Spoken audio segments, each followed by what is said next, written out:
Assalamualaikum warahmatullahi wabarakatuh.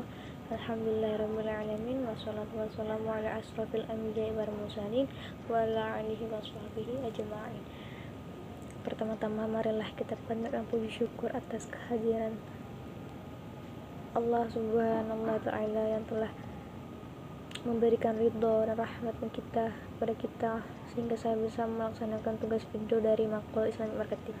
Di sini saya akan melanjutkan menyimpulkan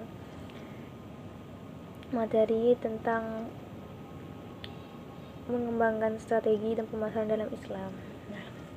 Unsur utama proses manajemen pemasaran adalah strategi dan rencana pemasaran yang mendalam dan kreatif yang dapat memandu kegiatan pemasaran.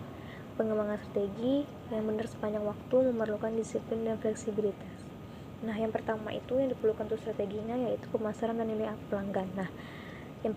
Yang pertama dalam pemasaran dan nilai pelanggan yaitu proses penghantaran nilai. Fase pertama memilih nilai, fase kedua menyediakan nilai, fase ketiga mengkomunikasikan nilai, dan yang kedua rantai nilai. Terdapat 5 kegiatan primer dan 4 kegiatan pendukung. Dalam kegiatan primer meliputi logistik ke dalam, operasi, logistik keluar, memasarkan produk, dan memberikan layanan produk. Sedangkan pada kegiatan pendukung meliputi pengadaan, pengembangan teknologi, manajemen sumber daya manusia, dan infrastruktur perusahaan. C. Yang ketiga, kompetensi inti. Terdapat 3 karakter, yaitu yang pertama, kompetensi inti merupakan sumber kompetensi kompetitif karena memberi sumbangan besar pada manfaat anggapan pelanggan. Yang kedua, kompetensi inti dapat diterapkan pada berbagai pasar. Dan yang ketiga, kompetensi inti sulit ditiru pesaing. Yang keempat, orientasi pemasaran holistik dan nilai pelanggan. Pemasaran holistik dirancang untuk mengantarkan pertanyaan manajemen kunci mengenai eksplorasi, mengenai penciptaan nilai, dan mengenai penghantaran nilai. Dan yang kelima, peran sentral perencanaan strategi. Prioritas perencanaan strategis dalam bidang yaitu mengelola bisnis perusahaan sebagai portofolio investasi.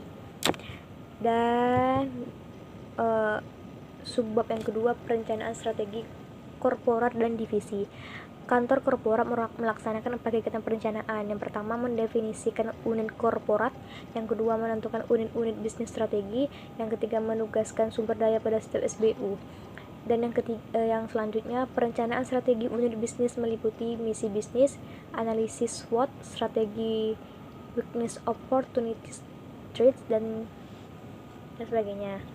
Dan subbab berikutnya, perencanaan produk. Sifat dan isi rencana pemasaran berisikan yang pertama yaitu rangkuman eksekutif dan daftar isi, yang kedua analisis situasi, dan yang ketiga strategi pemasaran, dan yang keempat proyeksi keuangan, dan yang kelima kendali implementasi.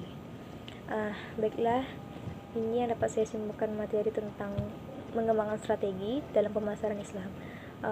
Baiklah, wassalamualaikum warahmatullahi wabarakatuh.